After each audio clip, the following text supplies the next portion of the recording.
ترقی کر گیا؟ کیا پاکستان کی اکانومی اوپر چلی گئی؟ کیا پاکستان اس وقت بہترین طریقے سے آگے بڑھ رہا ہے؟ ہمیں خطرہ یہ ہے کہ پاکستان کے ایسٹس کمپرومائز ہو جائیں گے، ہو سکتے ہیں، اور پاکستان کے ایسٹس اگر خدا نخواستہ کمپرومائز ہوئے پیسے کی خاطر یا اکانومی کو بچانے کی خاطر، تو ہم بہت سنگین حالات سے دوچار ہو جائے گا پاکستان۔ آج بھی وقت ہے کہ ہم الیکشن کی طرف پاکستان کو اس لیے لے جانا چاہتے ہیں کہ ہم سمجھتے ہیں کہ پاکستان میں انتخابات کے علاوہ کوئی دوسرا راستہ نہیں ہے پاکستان کی اکانومی کو سنبھالنے کا۔ ایک منتخب حکومت، مضبوط حکومت، ایک ایسی حکومت جس کے پاس 5 سال کا مینڈیٹ ہو، وہی پاکستان کی اکانومی کے حالات کو سنبھال سکتی ہے، وہی پاکستان کو آگے لے جا سکتی ہے۔ ہم نے جب بھی انتخابات کی طرف جانے کی کوشش کی، ہمارے خلاف سازشوں کے پہاڑ کھڑے کیے گئے۔ ہمیں چیلنج کرتے تھے کہ آپ اسمبلی ڈیزالو کریں، کل الیکشن لے لیں۔ یہی لوگ سارے چیلنج کرتے تھے جو جھوٹ بولتے ہیں آج ٹی وی پر بیٹھ کے، ان کی آپ کے پاس فوٹیج موجود ہے۔ ایک تو فوٹیج وہ ہے نا جو لیک ہوتی ہیں بار بار، جو یہ بناتے ہیں گھروں میں بیٹھ کے ٹوٹا فیکٹری میں۔ ایک فوٹیج وہ ہے جو آپ لوگوں نے بنائی ہوئی ہے، آپ کے سامنے اقبال جرم کیا ہے انہوں نے۔ یہ اسحاق ڈار صاحب جو آج کراچی تشریف لائے ہوئے ہیں، ویسے تو اسحاق ڈار اور مزمل اسلم ایک بیک وقت ایک شہر میں نہیں رہ سکتے، اس لیے ہم نے ان سے کہا کہ آج خان صاحب کے پاس جا کے وہ اکنامی پیپر بنائیں۔ یہ اسحاق ڈار صاحب اس لیے آئے تھے کہ ان کو اکانومی کا جادوگر سمجھا جاتا تھا۔ یہ مانے جاتے تھے کہ ان کے آنے سے بہت برکتیں نازل ہوں گی، ان کے قدم رکھنے سے اکانومی کہاں سے کہاں چلی جائے گی۔ اور بات بالکل ٹھیک ہے، ان کے قدم رکھنے سے اکانومی کہاں سے کہاں چلی گئی ہے، اور انہوں نے جتنا بیڑا غرق کرنا تھا اکانومی کا کر لیا۔ اب تو مزید پیسہ ہی نہیں ہے بیڑا غرق کرنے کے لیے، اب تو آٹو پہ لائن پہ لگ گیا پاکستان۔ شہباز شریف جو بہترین ایڈمنسٹریٹر مانے جاتے تھے، ثابت ہو گیا کہ اس سے زیادہ نکما اور ناکارہ آدمی کوئی دوسرا نہیں ہے پاکستان میں۔ فیصلہ ہی نہیں کر سکتا، کبھی بڑے بھیا سے پوچھوں گا، کبھی کسی اور سے پوچھوں گا، کبھی پنڈی سے پوچھوں گا، کبھی اسلام آباد سے پوچھوں گا، کبھی امریکہ سے پوچھوں گا۔ وہ ہمارے جو فارن منسٹر ہیں وہ فرما رہے ہیں کہ ان کی بے انتہا کوششوں کی وجہ سے آج وہ پاکستان فیٹف کی گرے لسٹ سے نکل کے وائٹ لسٹ میں چلا گیا۔ مجھے ذرا وہ اپنی جو کاوشیں ہیں وہ بتا تو دیں کہ کیا کاوشیں ان کی، علاوہ جیٹ لے کے کبھی قطر جا کے فٹ بال میچ دیکھنا، کبھی امریکہ میں اپنے یاروں سے ملنا، کبھی دوستوں کے ساتھ یورپ چلے۔ 17 یورپ کے دورے کیے ہیں، 17 اس 8 ماہ میں۔ آپ اندازہ لگائیں کہ اس غریب ملک کا جس کا اس وقت ہم گلا گھونٹ رہے ہیں اکانومی کا، جس میں مزدور بے روزگار ہو رہے ہیں، جس میں ملیں بند ہو رہی ہیں، جس میں ڈیفالٹ پہ جا رہے ہیں لوگ، جو کمپنیز ہیں وہ ڈیفالٹ پہ جا رہی ہیں، 17% سے زیادہ تجاوز کر گیا ہے انٹرسٹ ریٹ۔ آپ اندازہ لگائیں اس ملک کا جس میں تنخواہیں دینے کے پیسے حکومتی اداروں کے پاس نہیں ہیں، اس میں ہمارے فارن منسٹر اپنے دوست یاروں کو پرائیویٹ جیٹ میں، پرائم منسٹر کے جیٹ میں بھر کے قطر جا کے میچز دیکھنے بیٹھ کے، اور کہہ رہے ہیں کہ جی میری وجہ سے پاکستان جو ہے آج گرے لسٹ سے نکل کے وائٹ لسٹ میں آ گیا۔ میں تو حیران ہوں اس چیز کے اوپر کہ ایک تو ہوتا ہے نا بندہ جھوٹ بولتا ہے اور ایک بہت بڑا جھوٹ بولتا ہے، اور ایک ایسا شخص ہوتا ہے جو اتنا بڑا جھوٹ بولتا ہے کہ اس کو شاید اس کے آس پاس بیٹھے لوگوں کو بھی ہنسی آتی ہوگی کہ کیا کہہ رہا ہے۔ یہ وہ بلاول بھٹو ہیں جو ایک جھوٹے وصیت نامے کے اوپر پارٹی کے اوپر قبضہ کر کے بیٹھے، ان کے والد آصف علی زرداری، اور یہ اس کے کو چیئرمین بن بیٹھے۔ بے نظیر بھٹو شہید کی آج تک پبلک میں ایگزیکیوٹ ہونے کے باوجود نہ اس کے گواہ ملے، نہ اس کا قاتل کا کوئی سراغ ملا۔ عجیب ملک ہے۔ اس ملک میں وزیر اعظم کو قتل کر دیا جاتا ہے، سابقہ وزیر اعظم کو، اور اس کے اوپر نہ گواہ ملتے ہیں، نہ اس کا مرڈر کا پتہ لگتا ہے۔ عجیب ملک ہے کہ اس ملک کے سابق وزیر اعظم کے اوپر اسیسینیشن اٹیمپٹ ہوتا ہے، قاتلانہ حملہ ہوتا ہے، لیکن نہ اس کے گواہ ملتے ہیں، نہ اس کی ایف آئی آر درج ہوتی ہے۔ اگر گواہ ملیں بھی، وہ اپنی مدت میں ایف آئی آر درج نہیں کرا سکتا۔ اس ملک کا سابق وزیر اعظم، اس پاکستان کی سب سے مقبول جماعت کا سب سے بڑا لیڈر عمران خان، اپنی مدت میں ایف آئی آر درج نہیں کرا سکتا، اس لیے کہ اس میں ایک طاقتور شخصیت کا نام ہے۔ نہیں کرا سکتا ایف آئی آر درج اس کے خلاف، بس نہیں ہو سکتا یہ کام۔ میں پوچھنا چاہتا ہوں کہ کیا ہم ایک ایسے پاکستان میں رہنا چاہتے ہیں کہ جس میں ہم اپنی خارجہ پالیسی بھی خود ڈیزائن نہ کر سکیں؟ کیا ہم ایک ایسے پاکستان میں رہنا چاہتے ہیں کہ جس میں ہم کبھی امریکہ کو اپنی ماں کہیں کبھی اور دل سے اپنا باپ مانیں؟ ہماری امریکہ سے کوئی دشمنی نہیں ہے.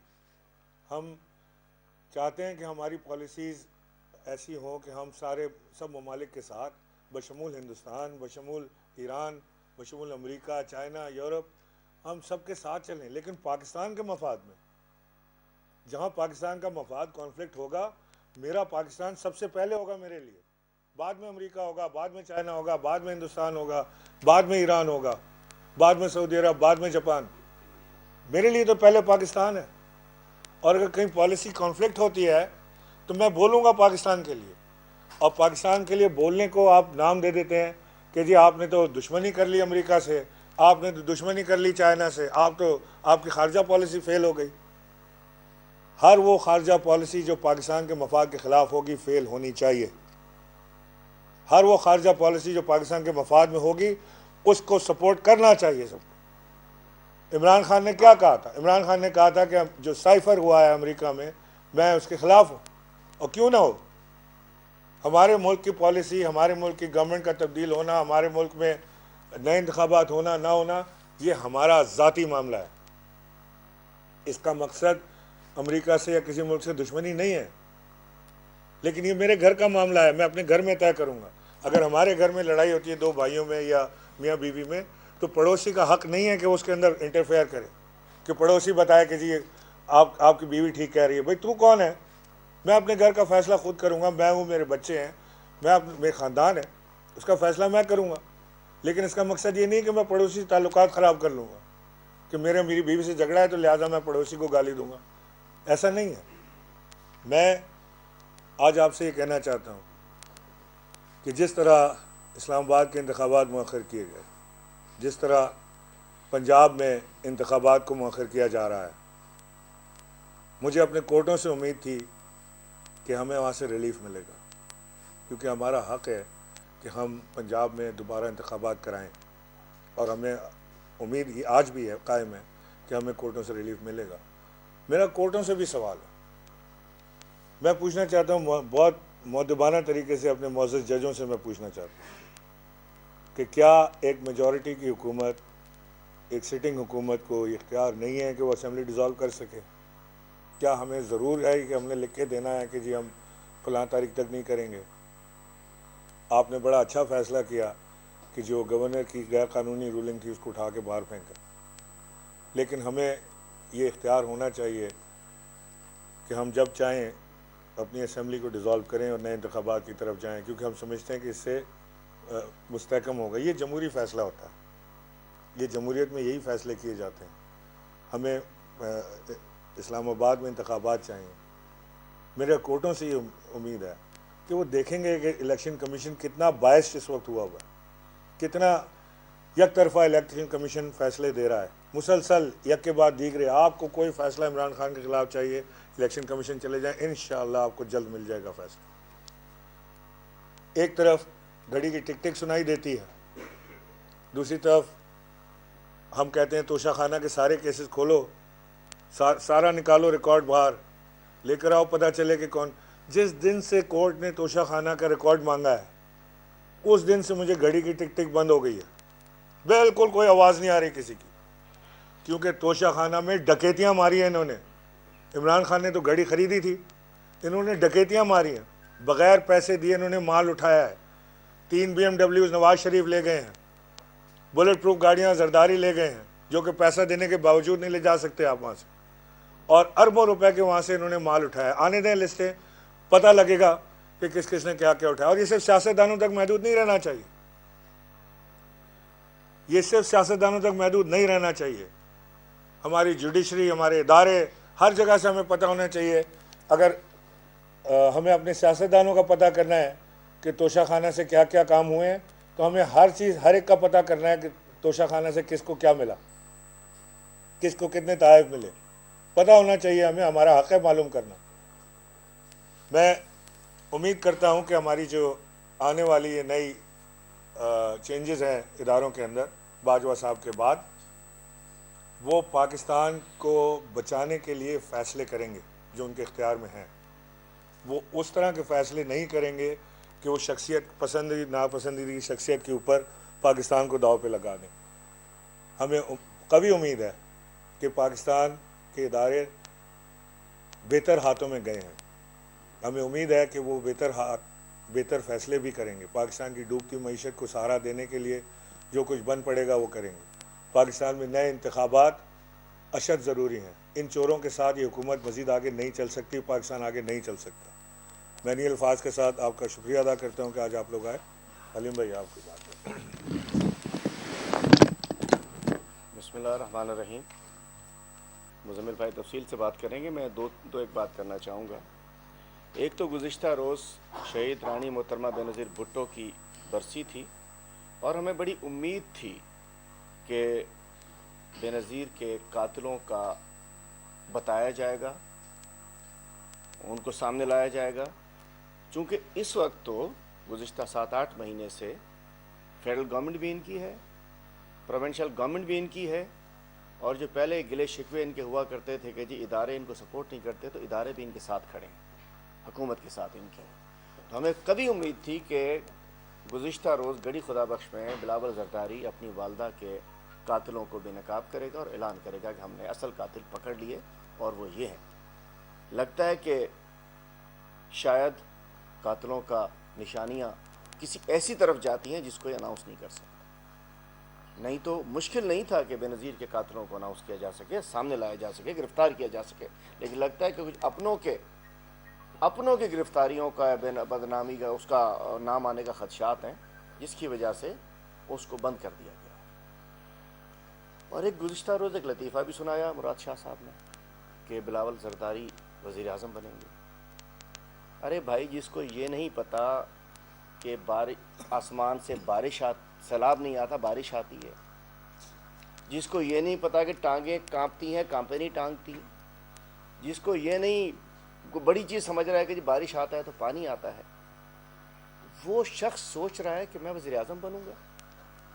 جس شخص نے اس سندھ کے عوام کو ڈوبتا ہوا چھوڑ کر سرکاری خرچ پہ اپنی پروموشن کے لیے دنیا جہان میں اپنی لابنگ کے لیے, اپنی پروموشن کے لیے, اپنی مارکیٹنگ کے لیے جاتے ہیں اور سندھ کا دورہ نہیں کرتا, وہ شخص کہتا ہے میں وزیر اعظم بنوں گا. بلاول صاحب, آسمان سے سیلاب نہیں آتا, بارش آتی ہے. اور اب میں ایک چیز اپنی واپس لیتا ہوں. میں نے اسمبلی میں بڑا شور مچایا آپ سب کے ساتھ مل کے کہ جی سیلاب اس لیے آیا کہ انہوں نے بند نہیں بنائے. تو ابھی عمران بھائی نے راستے میں بتایا کہ بھائی چونکہ ان کو پتا تھا کہ سیلاب آسمان سے آتا ہے, تو یہ جتنا 14 سال میں اربوں روپے کے بند بنے, نہریں مضبوط, آسمان پہ ہی سارا کچھ ہوا کے اندر ہوا. چونکہ سیلاب نے آسمان سے آنا تھا, بلاول نے وہیں لگایا کہ جی آسمان پہ لگاتے رہو, اس لیے گراؤنڈ پہ کچھ نظر نہیں آتا. تو یہ سارا جتنے بند بنے سیلاب سے وہ آسمان پہ بنے, کیونکہ سیلاب آسمان سے آنا تھا. گراؤنڈ پہ ہوتا تو پتہ چلتا, تو بتا دیتے. دوسری بات, ایک افسوسناک پہلو میں شیئر کرنا چاہوں گا کہ یہ شہر لاوارث ہو چکا ہے. پورے ملک میں صورتحال ہے وہ تو بڑی عجیب و غریب ہے. دہشت گردی کے پی سے سٹارٹ ہوئی ہے. بلوچستان میں ہمارے جوان, ہمارے شہداء, ہماری فورسز کے جوان شہید کیے جا رہے ہیں, حملے ہو رہے ہیں. کے پی میں نہ جانے کون کون سی قوتیں اتر گئی ہیں یا اتار دی گئی ہیں. اور اس شہر کراچی میں بھی سلو پوائزن کے طور پہ پرانے چہرے, پرانی گڈی نئے ٹائر لگا کے آ رہی ہے. پرانی مافیاز ایکٹیو ہونا چاہ رہی ہیں, کٹھا کرایا جا رہا ہے. اور ابھی تو ان کی شکل ملزمان کی ہے کہ جی پچھلے 8 مہینے میں عمران بھائی 100 لوگ سے زیادہ قتل کیے جا چکے ہیں. ڈاکوؤں کے ہاتھوں معصوم قتل ہو رہے ہیں, ڈاکو آزاد ہیں, معصوم قتل ہو رہے ہیں. گزشتہ رات عامر نام کا نوجوان جو اپنی بچی کے ساتھ گاڑی پہ جا رہا تھا, موٹر سائیکل پہ, اس کو قتل کر دیا. جن پولیس والوں کی ذمہ داری ہے ڈاکوؤں کو قتل کرنا, وہ ذمہ داری رینجرز ادا کر رہی ہے. جو اچھا کام کرے گا ہم تعریف کریں گے اس کی. 2 روز قبل رینجرز نے مقابلے کے اندر ایک بدنام زمانہ گروہ کے سربراہ کو قتل کیا, اور پولیس نے کہا ہم کیسے پیچھے رہ جائیں. اس کو بھی ہوش آ گیا لگتا ہے ایڈیشنل آئی جی کراچی کو کہ نہیں بھائی مزاحم, اس نے منع کیا ہوا ہے, آج کل پتہ ہے آپ کو مزاحمت نہ کرو, لوٹو مرو. تو انہوں نے کہا ہوگا تم بھی کچھ کر کے آؤ. تو انہوں نے جا کے ایک بیچارے نوجوان کو گھر میں گھس کے مار دیا, سیڑھیوں پہ مار دیا. یہ ظلم نہیں ہے، پولیس بھی مارے، ڈاکو بھی مارے، شہر والے کہاں جائیں؟ اور اس کے بعد جو اصل نمائندوں کو بھی روکا جائے الیکشن نہ کروا کر. تو ہم سمجھتے ہیں کہ یہ جو کراچی میں ڈاکو گردی ہو رہی ہے، ملک میں جو دہشت گردی ہو رہی ہے، یہ نحوست جو ہمارے ملک میں اپریل میں آئی ہے، اس نحوست کی وجہ سے، ان منوسوں کی وجہ سے ہو رہی ہے. یہ شہر کراچی میں اور ہوش کے ناخن کوئی لینے کو تیار نہیں ہے. پورے ملک کی اکانومی یہاں سے چلتی ہے. معیشت پہ تو بات کریں گے، پورے ملک کی اکانومی یہاں سے چلتی ہے، اور کراچی کو برباد کیا جا رہا ہے. کراچی کو ڈاکوؤں کی نظر کر دیا گیا ہے. پولیس بھتوں میں، منشیات فروشی میں، قبضوں میں، دھندوں میں لگی ہوئی ہے، گندے دھندوں میں لگی ہوئی ہے، اور عوام مر رہے ہیں، جس کی وجہ سے امپیکٹ اکانومی بھی پڑے گا. اور آخری بات، یہ لوگ کہتے تھے کہ جی آؤ استعفے دو، قومی اسمبلی میں خود آئے. اسپیکر کیوں بھاگ گیا بھائی؟ کہاں پہ کیوں ٹانگے اس کی؟ بھاگ گیا. آج ہمارے ایم این اے سارے وہاں موجود ہیں، نہیں تو یہاں ہوتے ہمارے ساتھ. اسپیکر موجود نہیں ہے. پنجاب میں کہتے تھے کہ آپ 2 اسمبلیاں توڑو، ہم آتے ہیں. یہ جھوٹوں کی اولاد، نوسر باز کٹھے ہوئے ہیں کہ جو کہتے تھے کہ جی آ جاؤ. رانا ثنا کہتا تھا مریم آ جی اسمبلی توڑ دو. اسمبلیاں تم توڑ رہے نہیں کہ موت آئی ہوئی ہے. اسپیکر بھاگ چکا ہے وہاں سے.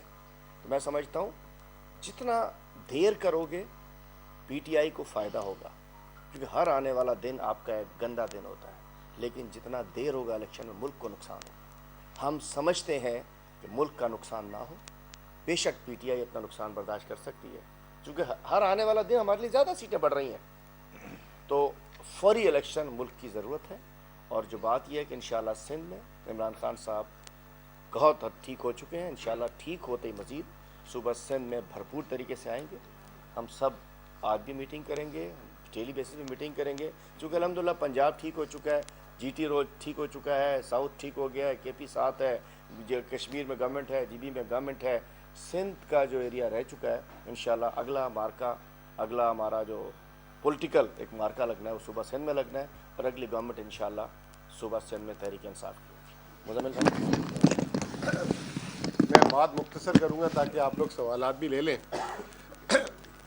مارچ کے مہینے میں جب عمران خان صاحب نے کہا تھا، جو الیکشن کی بات ہو رہی ہے، اور اس وقت جب اسمبلی تحلیل کی تھی کہ جولائی میں الیکشن ہو جائے، اگر وہ ہو جاتے تو آج اس ملک کا یہ جو معاشی دیوالیہ اور جو بھرکس نکلا ہوا ہے وہ نہ ہوتا. اور اب یہ حکومت واپس سے، یہ جو پی ڈی ایم کی حکومت ہے، وہ کہہ رہی ہے کہ اس وقت پاکستان کے معاشی حالات، یہ معیشت صحیح کرنے آئے تھے اور اب کہہ رہے ہیں کہ پاکستان کے معاشی حالات متحمل نہیں ہیں نئے الیکشن کے. میں آپ کو ایک بات بتا دوں کہ اگر یہ ابھی بھی الیکشن نہیں کرائیں گے تو پاکستان سے کوئی عالمی ادارہ ڈیل نہیں کرے گا. اسحاق ڈار صاحب جیسے گورنر صاحب نے بتایا کہ کراچی آئے ہوئے ہیں، پہلی دفعہ ایسا ہوا ہے وہ صبح 9:30 بجے اسٹاک ایکسچینج کا گھنٹہ بجا رہے تھے جا کے، اور اسٹاک مارکیٹ مائنس ہے، اور وہاں جا کے کیا کہہ رہے ہیں کہ معیشت پہ پروپوگنڈا پھیلا رہی ہے پی ٹی آئی. معیشت، ایک پہلی بات آپ لوگوں کے تھرو میں کرنا چاہوں گا کہ معیشت ایک ایسی چیز ہے جس پہ پروپوگنڈا پھیلایا نہیں جا سکتا. گھنٹہ تو وہ بجا رہے تھے جس کا ان کو گھنٹہ نہیں پتا کہ ٹھیک ہے. تو معیشت ایک ایسی چیز ہے جس پہ آپ کبھی کوئی پروپوگنڈا، جیسے ابھی حلیم بھائی نے بات کی، جو ہمارے گورنر صاحب نے بات کی، آپ آرگیو کر سکتے ہیں کہ یوں نہیں یوں، یہ بیان یوں نہیں تھا، یہ یوں تھا. معیشت ہر ہفتے ڈیٹا آتا ہے، مہنگائی کا ڈیٹا آتا ہے، فارن ایکسچینج ریزروز کا ڈیٹا آتا ہے، آپ کا ٹیکس کا ڈیٹا آتا ہے، اور اس کے بعد مارکیٹ ڈیسائیڈ کرتی ہے کہ ملک کہاں جا رہا ہے. اس وقت میں آپ کو ایک بات بتا دوں کہ ہم دیوالیہ ہو چکے ہوئے ہیں. دیوالیے کی تعریف کو سمجھیں. دیوالیے کی تعریف کیا ہے؟ یہ لوگ کہتے ہیں، حکومتی لوگ، کہ ہم نے اس آدمی کا $1 ارب دینا تھا، وہ ہم نے دے دی، ہم نے دیوالیے سے بچا لیا. دیوالیہ یہ نہیں ہوتا. دیوالیے کی نشانی یہ ہوتی ہے کہ جب آپ کے کارخانے بند ہونا شروع ہو جائیں. دیوالیے کی نشانی یہ ہوتی ہے کہ جب آپ اپنے بینک سے اپنے جمع کرائے ہوئے ڈالر جو ہے جب مانگنے جائیں تو وہ آپ سے وقت مانگے کہ آپ کو ہم، جی میں بتاتا ہوں کہ آپ 2 دن بعد لے لیں، آپ 3 دن بعد لے لیں. دیوالیہ وہ ہوتا ہے کہ جب آپ ملک میں درآمد کرنا چاہ رہے ہو کوئی چیز، آپ کو بینک اپنے اندر گھسنے نہ دے. اس وقت پاکستان میں مارکیٹیں تو چھوڑیں، لنڈا بازار اور شیرشاہ، جسے کباڑ مارکیٹ کہتی ہے، وہاں کا بھی کچرا صاف ہو گیا، وہاں پہ بھی کوئی چیز اویلیبل نہیں ہے. اتنے برے حالات ہو چکے ہوئے. اور اس ملک میں اگر چیز 100 روپے کی ملنی چاہیے، کیونکہ یہ امپورٹ کی ایلسیز نہیں کھلی، تو وہ 125 150 روپے میں لوگ مجبور ہو رہے ہیں اور کارخانے بند ہو رہے ہیں. پہلے جو ہے جیبوں پہ ڈاکہ لگا تھا مہنگائی کی شکل میں، اب جو ہے پیٹ پہ لات ماری جا رہی ہے. اور پاکستان میں اب میں آپ کو بتاؤں جو بحران اگلا کیا ہے،